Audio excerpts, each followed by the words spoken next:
Hello. तो आज हम पढ़ने जा रहे हैं class 10 chapter light reflection and refraction. ये एक बहुत ज़्यादा इंपॉर्टेंट चैप्टर है एग्जाम पॉइंट ऑफ व्यू से। तो इस चैप्टर में सबसे पहले हम डिस्कस करेंगे लाइट के बारे में। तो देखिए, लाइट के सिंपली आप समझ सकते हो लाइट होता क्या है। तो लाइट जो होता है उसको हम कहते हैं कि लाइट एक फॉर्म ऑफ एनर्जी होती है। ठीक है।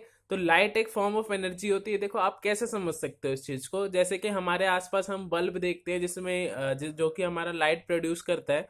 तो उस बल्ब में अगर आप ध्यान दो थोड़ा सा, तो इलेक्ट्रिसिटी से बल्ब जलता है। तो मेनली क्या होता है कि इलेक्ट्रिसिटी जो होती है वो चेंज हो जाती है लाइट में। या फिर आप सिंपली ऐसे कह सकते हैं कि इलेक्ट्रिकल एनर्जी जो होती है वो लाइट एनर्जी में जो होती है वो चेंज हो जाती है। तो एक एनर्जी दूसरी एनर्जी में चेंज हो सकती है। ठीक है, जिसको हम law of conservation of energy कहते हैं। तो मेनली लाइट भी कैसे प्रोड्यूस हुई, तो वो हमारी एनर्जी की वजह से हुई। तो वो भी एक तरीके की एनर्जी हुई। इसीलिए हम लाइट को सिंपल कह सकते हैं, लाइट जो होती है वो एक फॉर्म ऑफ एनर्जी होती है। ठीक है, इस चीज को आप सिंपली याद रख सकते हैं कि light is a form of energy. अब लाइट हेल्प क्या करती है, तो लाइट हमारे जो होती है वो किसी भी चीज को, किसी भी ऑब्जेक्ट को देखने में हमारी हेल्प करती है। जैसे कि अगर आप सिंपली इसको समझें, तो जैसे कोई भी एक ऑब्जेक्ट है, हमारे पास कोई भी एक ऑब्जेक्ट हो गया।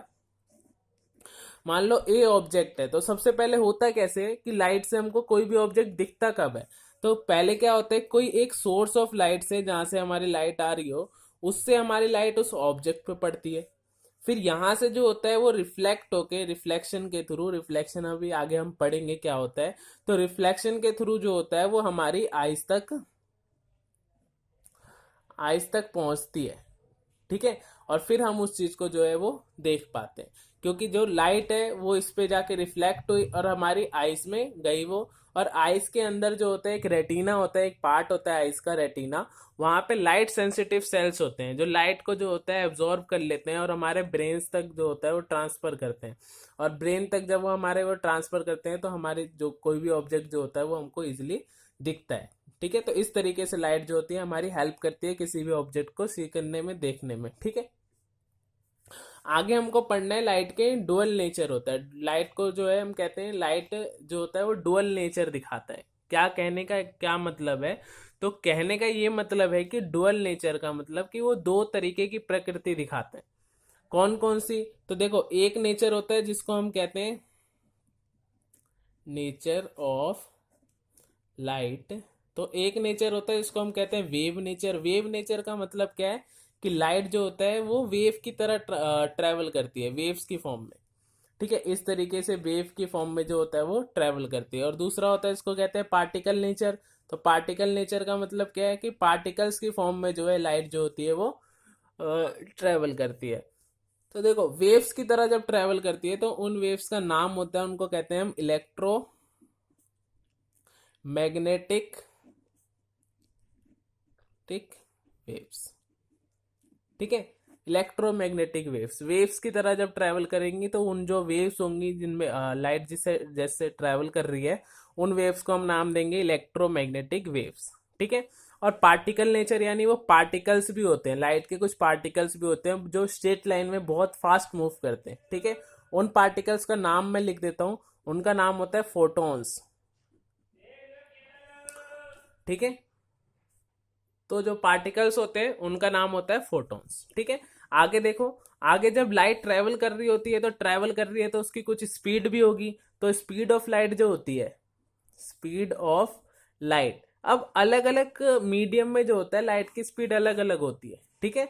तो जो हमको मेनली याद रखना है, स्पीड ऑफ लाइट जो होती है वैक्यूम के अंदर, वो हमारा जिसको हम सी से लिख देते हैं, सी से उसको लिखा जाता है। तो जो सी की वैल्यू होती है in speed of light in vacuum, या फिर एयर भी लिख सकते हो आप, एयर में भी ऑलमोस्ट बराबर ही होती है। वैक्यूम की बात कर ले या फिर एयर की, वैक्यूम यानी वो स्पेस जहाँ पे कोई भी पार्टिकल्स ना हो उनको वैक्यूम कह देते हैं। तो उस जगह लाइट की जो स्पीड होती है जिसको हम सी से लिखते हैं वो होती है 3 × 10⁸मीटर पर सेकेंड।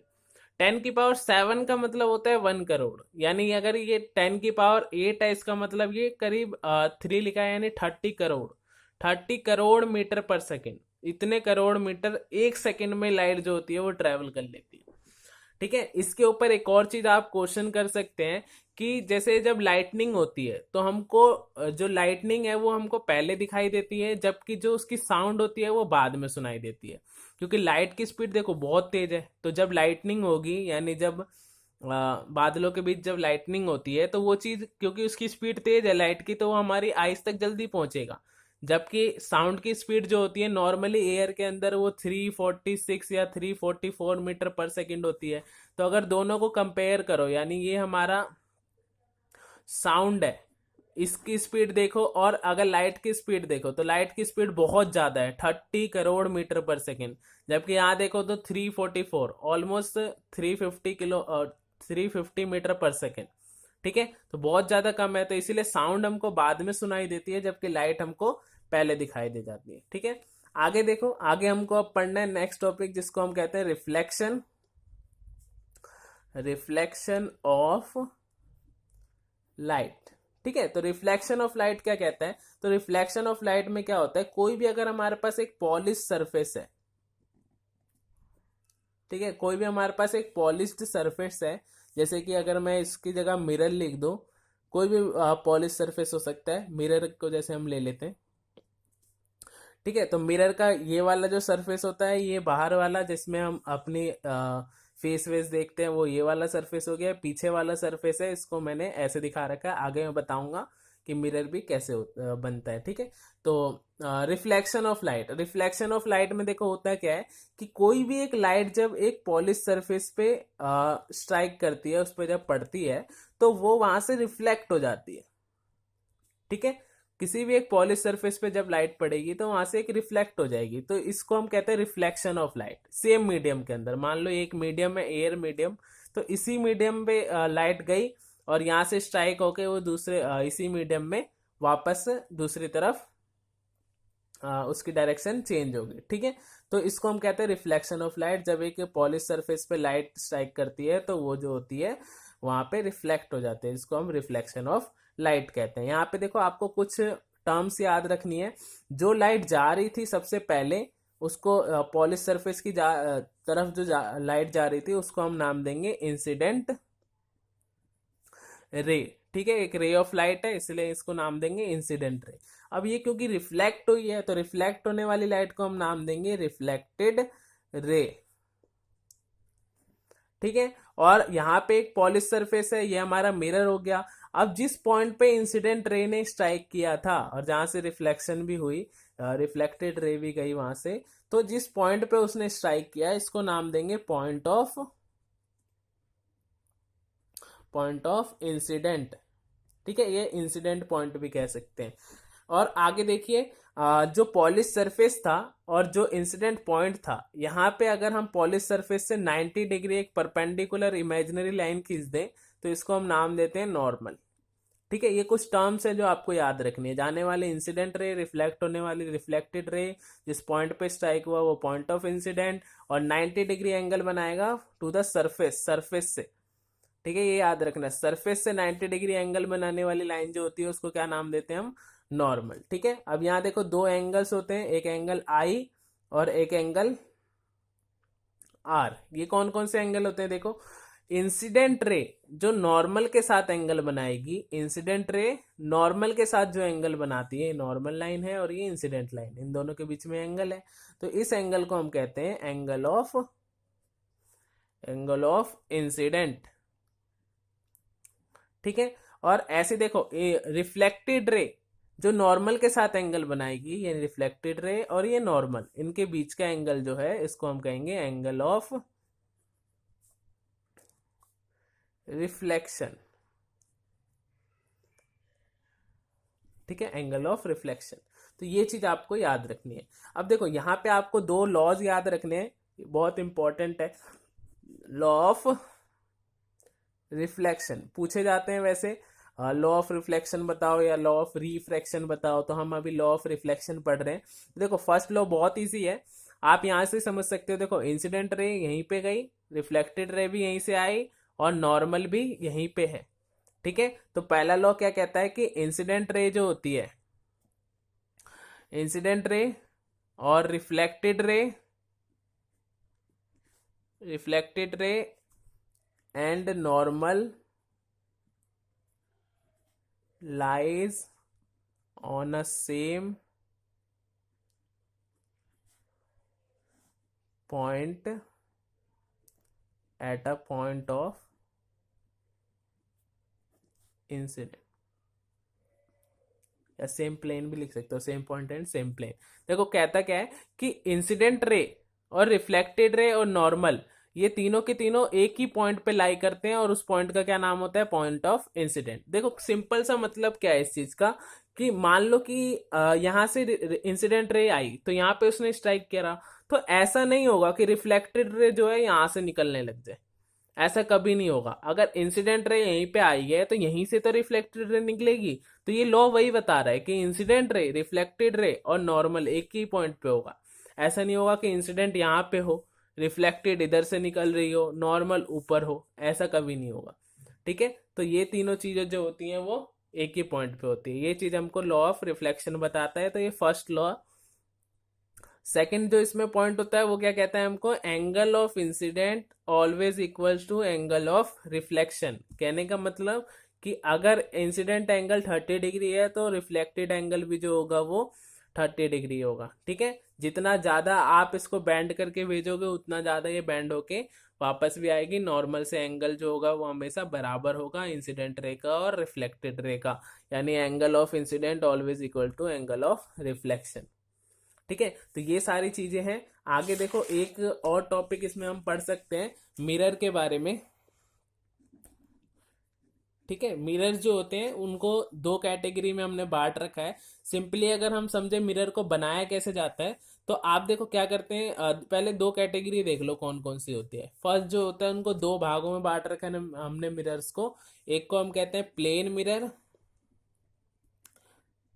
ठीक है, और एक को हम कहते हैं हमारा स्फेरिकल मिरर।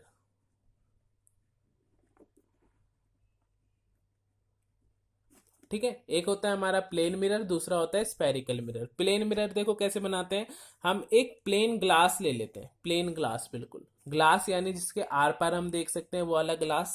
ठीक है, और उसको क्या करते हैं, इस तरफ किसी एक साइड जो होता है हम उस पर एक पेंट कर देते हैं। ठीक है, ये पेंट जो होता है मैक्सिमम टाइम जो होता है ये सिल्वर कलर का किया जाता है। अब देखो सिल्वर कलर का पेंट करने का क्या मतलब रीजन क्या था, तो सिल्वर कलर जो होता है वो एक बेस्ट रिफ्लेक्टर माना जाता है, यानी सबसे अच्छी लाइट जो होती है उसी पे से रिफ्लेक्ट हो सकती है और कलरफुल हमको इमेज प्रोवाइड करवाता है। तो सिल्वर कलर का पेंट करते हैं हम एक साइड, तो दूसरी तरफ जो हो गया ये हमारा रिफ्लेक्टिंग सरफेस बन गया। तो ऐसे करके आपका प्लेन मिरर बनता है। अब स्पेरिकल मिरर देखो, स्पेरिकल मिरर के भी दो पार्ट्स होते हैं, एक को हम कहते हैं कॉनकेव और दूसरे को कहते हैं कॉनकेव मिरर, और दूसरे को हम कहते हैं कॉन्वेक्स मिरर। ठीक है, दो पार्ट्स होते हैं हमारे स्पेरिकल मिरर के। तो कॉनकेव और कॉन्वेक्स देखो होता क्या है, स्पेरिकल मिरर को अगर मैं यहां समझाऊं, स्पेरिकल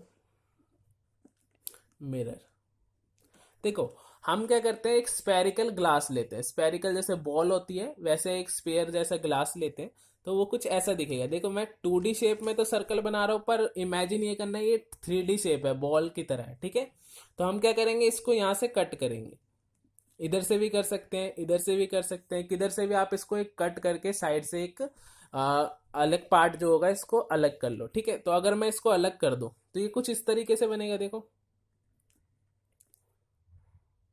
अगर आप इसको 3D बना के देखो तो कुछ इस तरीके से दिखेगा। देखो ठीक है, जब इसको काट के आप निकाल दोगे तो इस तरीके से। ठीक है, अब हम क्या करेंगे, इस बाहर वाले सरफेस पे, जो ये बाहर वाला सरफेस होगा इसका, ये वाला बाहर वाला सरफेस, इस पूरी जगह पे हम पेंट कर देंगे। ठीक है, पूरी तरीके से पेंट कर दिया, अंदर वाला सरफेस जो है उसको ऐसे ही रहने दिया। ठीक है, तो होगा क्या, देखो ये भी एक तरीके का पेंट कर दिया हमने, सिल्वर पेंट। अब यहाँ बाहर की तरफ हमने सिल्वर पेंट कर दिया, अंदर जो है एक गुफा की तरह आपका बन गया। तो इस वाले मिरर जिसमें कि हमारा बाहर पेंट होता है और अंदर की तरफ रिफ्लेक्शन होगी, रिफ्लेक्टिंग सरफेस जो होगा वो ये होगा, रिफ्लेक्टिंग सरफेस। ठीक है, ये होगा। ठीक है, तो ऐसे वाले मिरर को जो होता है इसको हम नाम देते हैं कॉनकेव मिरर। ठीक है, आप चाहो तो देखो इस तरीके से भी निकाल सकते हो, अगर मैंने इधर वाली साइड को निकाल दिया तो कुछ इस तरीके से बन जाएगा देखो, और इस वाले को हम क्या करेंगे, पेंट कर देंगे। तो अभी भी क्या है कि बाहर की तरफ हमने पेंट करा, अंदर वाला जो सरफेस है ये हमारा है रिफ्लेक्टिंग सरफेस। तो जब भी हमारा एक कॉन्वेक्स कॉनकेव की तरह हो, केव यानी गुफा की तरह हो सरफेस, ठीक है, तो ऐसे वाले मिरर को जो होता है हम कहते हैं कॉनकेव मिरर, ठीक है। ऐसे देखो कॉन्वेक्स के लिए अगर मैं इसको सिंपल 2D शेप में बना दूं कॉनकेव को, तो देखो आप ऐसे बना सकते हैं, इस तरीके से आप इसको पेंट करके दिखा सकते हैं, क्योंकि हमको जो भी चीज़ें पढ़नी है 2D में ही पढ़नी है, तो इस तरीके से आप इसको दिखा सकते हैं, ठीक है। या फिर अगर आप इसको इस तरीके से भी दिखा दें तो भी ये कैसे हो गए, दोनों के दोनों मिरर देखो, बाहर की तरफ पेंट है, अंदर की तरफ रिफ्लेक्टिंग सरफेस है, तो दोनों जो हैं ये कौन से हैं, कॉनकेव मिरर्स हैं, ठीक है। ये चीज आपको ध्यान रखनी है। नेक्स्ट देखो, सेम मिरर को अगर हम अंदर की तरफ पेंट कर दे तो जैसे वो दिखाया था, 3D में भी समझ सकते हो, 2D में भी समझ सकते हो। तो ऐसे करके अगर हमने अंदर की तरफ पेंट कर दिया तो एक वैक्स सा निकल गया, बाहर की तरफ ऐसे करके वैक्स सा निकल गया इसका, ठीक है। और इधर की तरफ भी हम ऐसे ही बना सकते हैं। तो हमने इसको पेंट कर दिया तो ये कौन हो गया, वैक्स कॉन्वेक्स मिरर, ठीक है। तो ये बाहर की तरफ, यहाँ पे ये वाला सरफेस जो है ये कौन सा है, रिफ्लेक्टिंग सरफेस, यहाँ पे हमारी लाइट जो होगी वो रिफ्लेक्ट होगी। तो ये हमारे दो तरीके के मिरर्स थे, प्लेन मिरर और स्पेरिकल मिरर। स्पेरिकल इसलिए कहते हैं क्योंकि स्फीयर जैसे पार्ट में से कट करके बनाए जाते हैं, ठीक है, तो स्पेरिकल मिरर। बाकी इनके और भी कुछ पॉइंट्स होते हैं, वो हम नेक्स्ट वीडियो में डिस्कस करेंगे। तो ये हमारा सिंपल सा था कॉनकेव और कॉन्वेक्स के बारे में, तो इस तरीके से आपको पहचानना है। एक चीज जो मैं सिंपली आपको बताऊं कि जो आपका स्पून होता है, चम्मच जो होता है, वो कुछ इस तरीके से दिखता है, ये इस तरीके से, ठीक है। तो ये एक स्पून होता है, चम्मच जो होता है हमारा वो कुछ इस तरीके से दिखता है। तो इसका जो ये वाला सरफेस होता है, ये बाहर वाला जो बाहर की तरफ निकला होता है, इसको आप कॉन्वेक्स की तरह समझ सकते हो, कॉन्वेक्स मिरर की तरह ये एक्ट करता है, ठीक है। घर पे आप देख भी सकते हो। और ये वाला सरफेस जो होता है अंदर की तरफ वाला, ये वाला जो सरफेस है अंदर की तरफ, इसको हम कॉनकेव की तरह समझ सकते हैं। जो मिरर कॉनकेव मिरर और कॉन्वेक्स मिरर में जो है ऐसे डिफरेंस आप समझ सकते हो, ठीक है। बाकी आप देख भी सकते हो दोनों के अंदर, ठीक है। आपको कॉनकेव के अंदर जो है उल्टी इमेज देखने को मिलेगी, आगे हम पढ़ेंगे क्यों उल्टी दिख रही है वो, ठीक है। तो इस तरीके से, या कॉन्वेक्स की तरफ जो होती है वो बड़ी सी इमेज आपको देखने को मिलेगी, ये सब चीज़ें, ठीक है। तो इस वीडियो में बस इतना ही, ठीक है। बाकी मिलते हैं हम नेक्स्ट वीडियो में, बाय।